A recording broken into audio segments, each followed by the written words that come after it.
juga. Bismillahirrahmanirrahim. Assalamualaikum warahmatullahi wabarakatuh. Kami dari kelompok 5 akan mempresentasikan presentasi serta kompetisi kami mengenai supercritical technology. Bisa di next.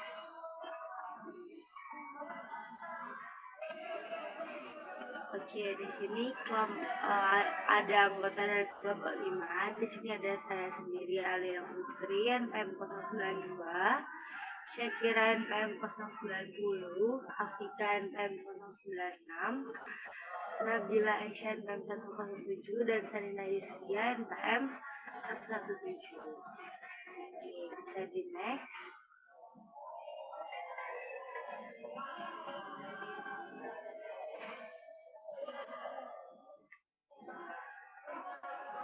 Nah, jadi nanti di sini pembahasan kita akan mengenai ada pembahasan mengenai definisi, bagian alat dan fungsinya, prinsip dan cara kerja, aplikasi di dunia pangan, serta kelebihan dan kekurangan dari supercritical technology itu sendiri.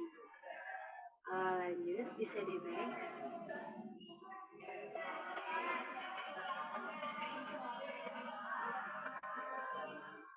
Definisi. Jadi teknologi makanan superkritis ini atau supercritical food technology itu adalah suatu metode pengolahan makanan yang menggunakan atau memanfaatkan fluida superkritis seperti karbon dioksida atau CO2 untuk mengaktifasi mikroorganisme dan mengubah sifat fisik dan kimia makanan. Nah, teknologi ini tuh digunakan untuk mengaktifasi mikroorganisme, menghilangkan bau dan rasa, serta juga bisa untuk meningkatkan kualitas dan keamanan makanan. Next.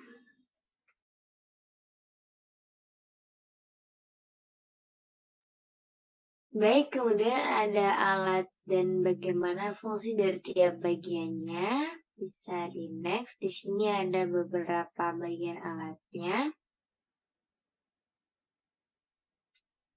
Dari next.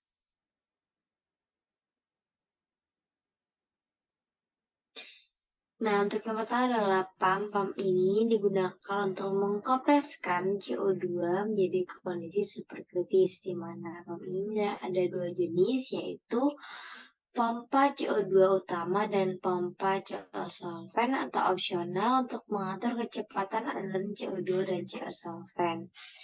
Nah, yang kedua adalah kompresor CO2 atau sebagai bahan bakar untuk mengkompreskan CO2, di mana ini tekanan maksimumnya yakni mencapai 350 bar.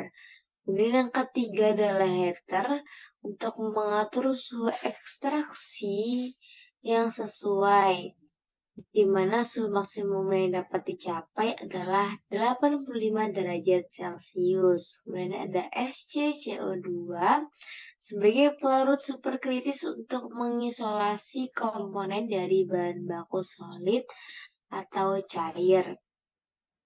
Kemudian ada ekstraktor untuk mengisolasi komponen dari bahan baku solid atau cair dengan menggunakan CO2 superkritis. Baik, bisa di next.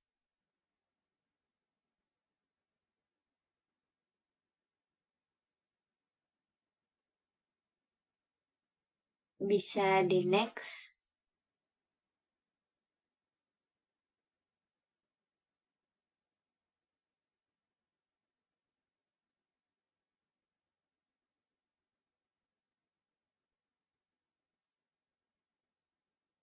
Baik, kemudian bisa di next.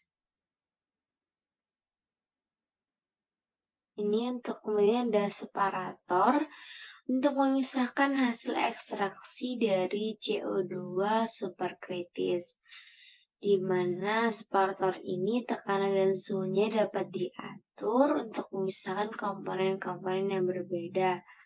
Kemudian ada tabung ekstrak untuk mengumpulkan hasil ekstraksi yang telah dipisahkan di separator. Lalu ada kondensor untuk mengembalikan CO2 yang telah digunakan menjadi bentuk cair. Nah, proses ini membantu menghemat energi dan mengurangi biaya operasional.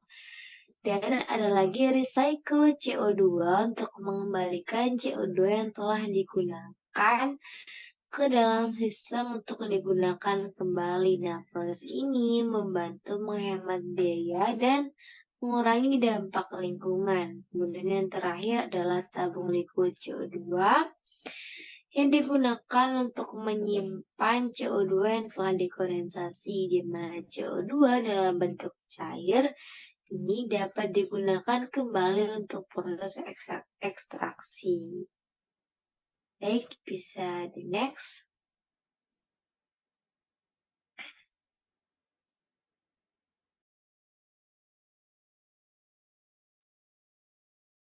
Selanjutnya ada prinsip kerja dari superkritis teknologi ini adalah menggunakan fluida superkritis sebagai media ekstraksi adalah kelarutan dan kesetimbangan fase zat dalam gas yang dimanfaatkan. Senyawa yang akan diekstraksi harus larut dalam fluida superkritis pada tekanan dan suhu moderat. Larutan dan kesetimbangan fase dapat divariasikan dalam rentang yang luas dengan mengubah tekanan dan suhu. Selanjutnya,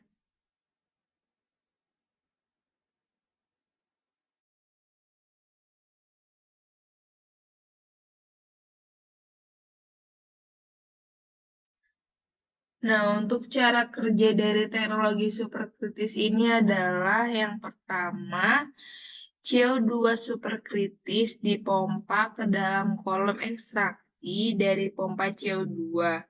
Kemudian CO2 superkritis memiliki sifat seperti gas dan cairan sehingga dapat melarutkan senyawa target yang terdapat dalam sampel. Kemudian, sampel yang diekstrak di dalamnya itu berbentuk cairan dipompa ke dalam kolom ekstraksi dari pompa sampel. Kemudian yang ketiga, di dalam kolom ekstraksi, CO2 superkritis berinteraksi dengan sampel dan melarutkan senyawa target. Yang keempat, campuran CO2 superkritis ini dan senyawa target kemudian dialirkan ke separator 1. Di dalam separator itu tekanan dikurangi sehingga CO2 superkritis kembali menjadi gas dan memisahkan diri dari senyawa target. Senyawa target yang tidak larut dalam CO2 akan terkumpul di dasar separator 1 sebagai raffinate yang di bawah sendiri itu. Nah, kemudian gas CO2 yang telah dipisahkan dari senyawa target dialirkan ke separator 2. Di dalam separator 2, gas CO2 dikompresi kembali menjadi CO2 superkritis dan dipompa kembali ke kolom ekstraksi untuk digunakan kembali dalam proses ekstraksi. Yang terakhir, pada modifier dapat ditambahkan ke dalam sistem untuk meningkatkan efisiensi ekstraksi. Nah, modifier ini itu adalah zat yang dapat meningkatkan kelarutan senyawa target dalam CO2 superkritis. Modifier dipompa ke dalam kolom ekstraksi dari pompa modifier. Selanjutnya,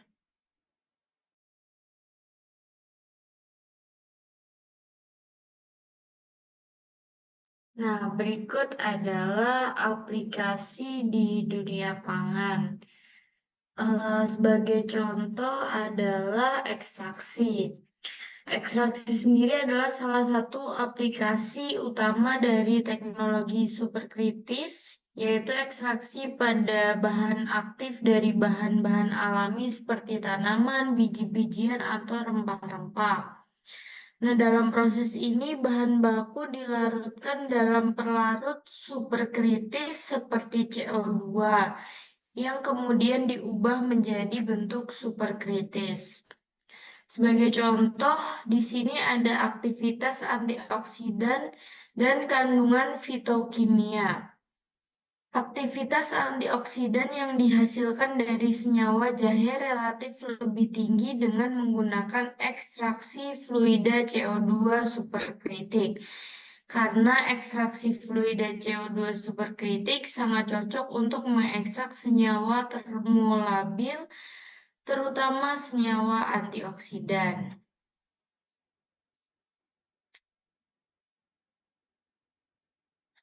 Nah, di sini ada hasil dari ekstraksi fluida superkritisnya, yaitu terdapat ekstraksi fluida superkritis pada jahe menghasilkan rendaman tertinggi 2,99 mg per gram, itu diperoleh pada suhu 40, lalu dengan tekanan 16 MPa dan waktu ekstraksinya 6 jam.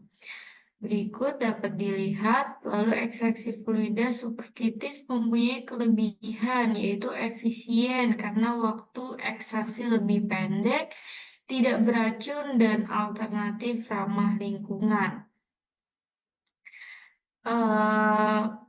Teknik ini memungkinkan ekstraksi yang lebih efisien tanpa meninggalkan residu pelarut dan bahaya dalam produk akhir.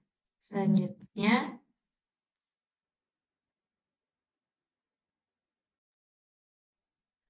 Baik, sebelumnya kan sudah dijelasin tentang aplikasi pada dunia pangan. Nah, di sini saya akan menjelaskan tentang kelebihan dan kekurangan dari teknologi superkritikal tersebut, di mana kelebihannya yang pertama, kekuatan solvent dapat diatur sesuai keperluan dan dapat disesuaikan dengan mengatur kondisi operasinya. Yang kedua, daya larut solvent yang tinggi sehingga memiliki daya larut yang tinggi karena bersifat seperti cairan. Yang ketiga, difusi padatan dapat berlangsung cepat. Yang keempat, temperatur operasinya dapat rendah sekalipun tekanannya tinggi. Yang kelima, dapat menggunakan solvent berupa fluida yang tidak merusak lingkungan. Yang keenam, viskositas solvent rendah, di mana viskositas solvent bersifat seperti gas sehingga koefisien perpindahan massanya tinggi.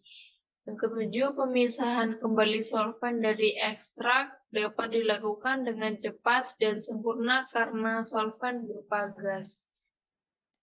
Lalu, di sini terdapat kekurangan, di mana kekurangan yang pertama, apabila suhu melebihi suhu kritis, tidak akan diperoleh ekstraksi, di mana suhu kritisnya tidak boleh melebihi dari 31,06 derajat Celcius. Yang kedua, apabila tekanan melebihi tekanan kritis, tidak akan diperoleh ekstraksi. Tekanannya adalah 7,38 megapascal. Yang ketiga, jumlah ekstrak yang dihasilkan relatif sedikit. Yang keempat, kehilangan komponen yang mudah menguap. Yang kelima, waktu ekstraksi yang relatif panjang. Nomor 6, sisa pelarut yang bersifat toksik. Selanjutnya, dibutuhkan pressure vessel yang tahan terhadap tekanan yang harus tinggi. Yang ke-8, teknologi SVA relatif mahal dan belum ada industri manufaktur yang dapat membuatnya di Indonesia. Yang ke-9, perekonomiannya relatif mahal. Udah di next.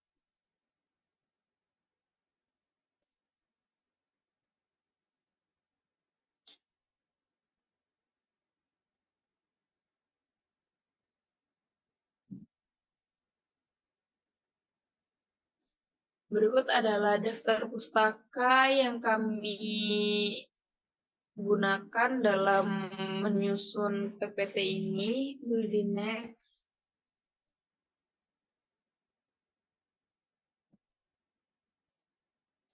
Sekian, terima kasih.